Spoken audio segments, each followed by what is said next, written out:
মুসলিম জনতার মনে কোনো একটা প্রভাব পড়লেও পড়তে পারে, এই ভাবনা থেকেই কি মানে আমি একদম ব্যাক টু বেসিকে ফিরে যাচ্ছি, মানে এই ভাবনা থেকেই কি মমতা বন্দ্যোপাধ্যায়ের বা আইপ্যাকের এই গেম প্ল্যান যে মুসলিম ভোট ব্যাংক যারা ধরে রাখতে পারবে তাদেরকে আলাদা করে দাও, যেরকম হুমায়ুন কবির আলাদা করে দাও, এবং তারপর দেখো আইএসএফ তো তৃণমূলের বিরুদ্ধে কথা বলছে, কিন্তু আইএসএফ কিন্তু খুব মানে নওশাদ সিদ্দিকী কখনো মমতা বন্দ্যোপাধ্যায়ের বিরুদ্ধে একেবারে পার্সোনাল অ্যাটাকে যান না, অভিষেক বন্দ্যোপাধ্যায়ের বিরুদ্ধে কোনো রকম মানে তীক্ষ্ণ অ্যাটাকে যান না, এবং মমতা বন্দ্যোপাধ্যায়ের সঙ্গে নওশাদ সিদ্দিকীর খুব ভালো সম্পর্ক।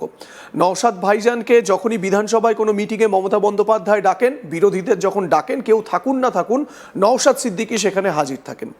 কোথাও কি মনে হচ্ছে যে আইপ্যাক পুরো একদম গেম প্ল্যানটা তৈরি করছে, মুসলিম ভোটটা যেটা মমতার হাত থেকে চলে যাওয়ার একটা আশঙ্কা তৈরি হয়েছিল, সেই ভোটটাকে কনসলিডেট করে ভোট পরবর্তী পরিস্থিতিতে সেই ভোট ব্যাংকটা আবার মমতার ঝুলিতে যাবে?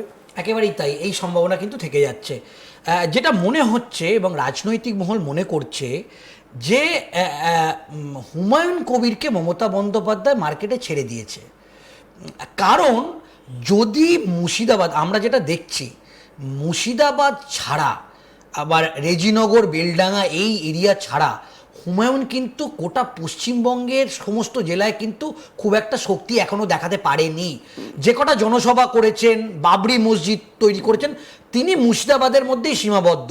এটা হতে পারে যে হুমায়ুন কবির যদি দেখা গেল এটা তৃণমূল কংগ্রেসের কাছে একটা পলিটিক্যাল অ্যাডভান্টেজ, যদি তিনি আইএসএফ বা মিমের সঙ্গে বা সমস্ত সংখ্যালঘু সম্প্রদায়ের যে এ রাজ্যের যারা মুখ, তাদের সঙ্গে জোট করে যদি লড়ে, সেক্ষেত্রে তাদের যে অ্যাক্টিভিটি বা তাদের যে গতিবিধি কি হচ্ছে সেটা আইপ্যাক বা মমতা বন্দ্যোপাধ্যায় হুমায়ুনের মাধ্যমে টোটালটাই নজরদারি করতে পারবে।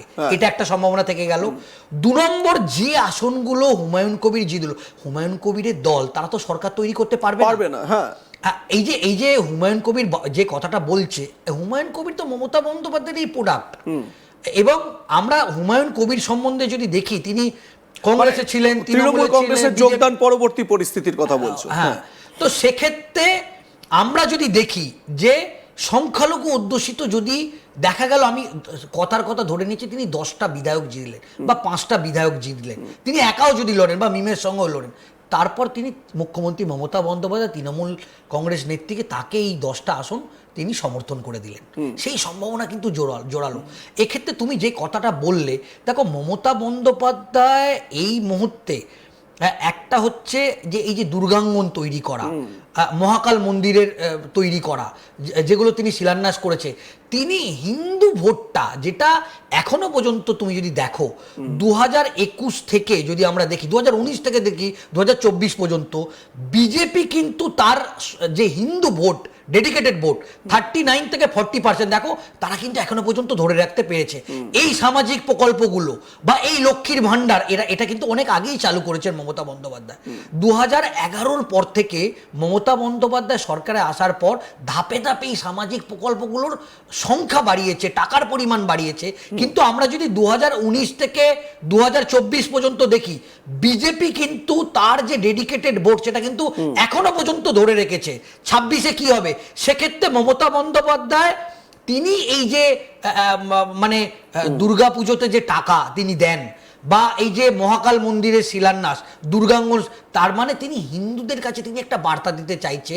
অন্যদিকে তার যে ডেডিকেটেড সংখ্যালঘু ভোট, সেটাও যাতে বজায় থাকে, তার জন্য কিন্তু তিনি সব রকম পরিকল্পনা করতে পারে। এটাও তৃণমূল কংগ্রেসের একটা প্ল্যান হতে পারে। দেখো, একটা সম্ভাবনা কিন্তু থেকে যাচ্ছে যে হুমায়ুন যদি 2টো সিট জেতে বা 5টা সিট জেতে, হুমায়ুনের কাছে কিন্তু কোনো রাস্তা নেই, শেষে তিনি মমতা বন্দ্যোপাধ্যায় বা যদি তৃণমূল কংগ্রেস সরকার আসে, সেক্ষেত্রে মমতা বন্দ্যোপাধ্যায়কে সমর্থন করার চান্স কিন্তু সব থেকে বেশি। এবং এক্ষেত্রেও একটা ইফস অ্যান্ড বাটস রয়েছে, যদি মমতা মানে সেই সময় এখন কমপ্লিট মেজরিটি নিয়ে যদি সরকার গঠন করেন মমতা বন্দ্যোপাধ্যায় বা তৃণমূল কংগ্রেস, তাহলে তো ওই হুমায়ুন কবিরের 5-10টা আসন তার কাছে কোনো ম্যাটার করবে না।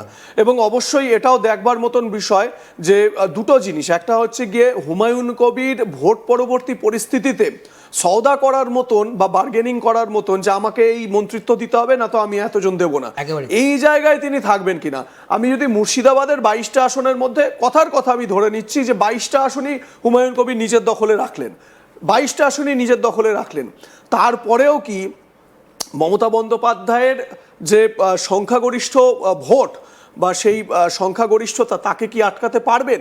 হয়তো সেরকম নয়, কিন্তু এখান থেকেই একটা প্রশ্ন উঠে যাচ্ছে যে এই গেম প্ল্যানটা কিসের, মানে এই মুসলিম ভোটটা যেটা হয়তো ছিন্ন ভিন্ন হয়ে যাওয়ার একটা আশঙ্কা আইপ্যাক করছিল, সেটা কি হুমায়ুন কবিরের মতন বা মিমের মতন দলগুলোকে একত্রিত করে, কারণ হুমায়ুন কবির এখানে একটা মানে কি প্লেয়ার হিসেবে কাজ করছেন বলে মনে করা হচ্ছে। তো এই হুমায়ুন কবির তিনি আজ তাক বাংলার প্রতিনিধি তাপস সেনগুপ্তকে কি বলেছেন ইন্টারভিউতে ভালো করে শুনবেন। তৃণমূল কংগ্রেসের হাত ধরার ক্ষেত্রেও তিনি কি বলেছেন, মানে তৃণমূল কংগ্রেসের সঙ্গে যাওয়ার ক্ষেত্রেও তার যে আপত্তি নেই, ব্যর্থহীন ভাষায় তিনি বলেছেন, ভালো করে শুনুন। जेपी को कोई ऑफिशियली मैं को उनको इनवाइट नहीं करूंगी कि मैं ही सरकार बनाने चाहते हैं, आप मेरे सपोर्ट दो, लेकिन वो टीएमसी के रोकने के लिए यदि वो सपोर्ट दे चुके हैं तो मैं बाहर से सपोर्ट देंगे, कोई जोड़ के तो नहीं होंगी ना। टीएमसी को साथ में जुड़ूंगी नहीं, बीजेपी को साथ में जुड़ूंगी। लेकिन टीएमसी को दूर रखने के लिए अगर बीजेपी का समर्थन मिलता भी है तो क्या आप लेने को तैयार रहेंगे? बोला तो वो टीएमसी कोई सपोर्ट देगी, वो भी लेने का कोई प्रॉब्लम नहीं है। और टीएमसी के सत्ता से बाहर रखने के लिए कोई बीजेपी जो नया विधायक जीत के आएगी तो सपोर्ट देगा तो क्या दिक्कत है, सरकार तो बनना चाहिए ना। मेरा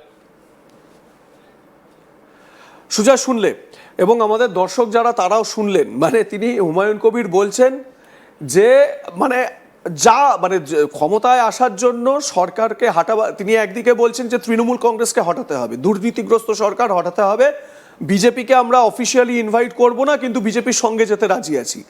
আবার বলছেন যে যদি সরকার গঠন করতে হয়, এইরকম পরিস্থিতি তৈরি হয়, তাহলে তৃণমূল কংগ্রেসের সঙ্গেও আমরা যেতে রাজি আছি। হুমায়ুন কবির ভীষণ রকমভাবে বিশ্বাস করছেন যে একক সংখ্যাগরিষ্ঠতা কোনো দল পাবে না, ত্রিশঙ্কু হবে, ত্রিশঙ্কু অ্যাসেম্বলি হবে, এবং তিনি একটা কি রোল প্লে করবেন এই ত্রিশঙ্কু অ্যাসেম্বলিতে। মানে পরিষ্কার একটা বার্তা তিনি দিয়ে দিচ্ছেন যে তৃণমূল কংগ্রেসের যদি মানে এই ত্রিশঙ্কু অ্যাসেম্বলি যদি হয় এবং তৃণমূল কংগ্রেসের সরকার গঠন করতে যদি কিছু সিটের দরকার হয়, তিনি সেটা ফুলফিল করার জন্য এগিয়ে আসবেন। একেবারে পরিষ্কার বার্তা। একেবারে তার যে বক্তব্য, তিনি বিজেপির সঙ্গে হাত মেলাতে রাজি আছে, তৃণমূলের সঙ্গে হাত মেলাতে রাজি আছে। এক্ষেত্রে আবার একটা কথা বলবো, এক্ষেত্রে হুমায়ুন তার যে বিশ্বাসযোগ্যতা সেটা নিয়ে কিন্তু ফের একবার প্রশ্ন তৈরি হলো তার এই বক্তব্য থেকে। আমি একটা বিষয় বলবো যে 2021-এর যে বিধানসভা নির্বাচন হয়েছিল, সেই 2021-এর বিধানসভা নির্বাচনে একেবারে স্পষ্ট সেই সময় একটা কিন্তু গোটা রাজ্য জুড়ে একটা হাওয়া তুলেছিল আব্বাস সিদ্দিকী, নওশাদ সিদ্দিকী, এবং তখন একটা প্রশ্ন তৈরি হয়েছিল, তাহলে কি তৃণমূল কংগ্রেসের যেটা ডেডিকেটেড সংখ্যালঘু ভোট সেটা কি মমতা বন্দ্যোপাধ্যায়ের যে ভোট ব্যাংক সেটা কি আইএসএফ কেটে নেবে?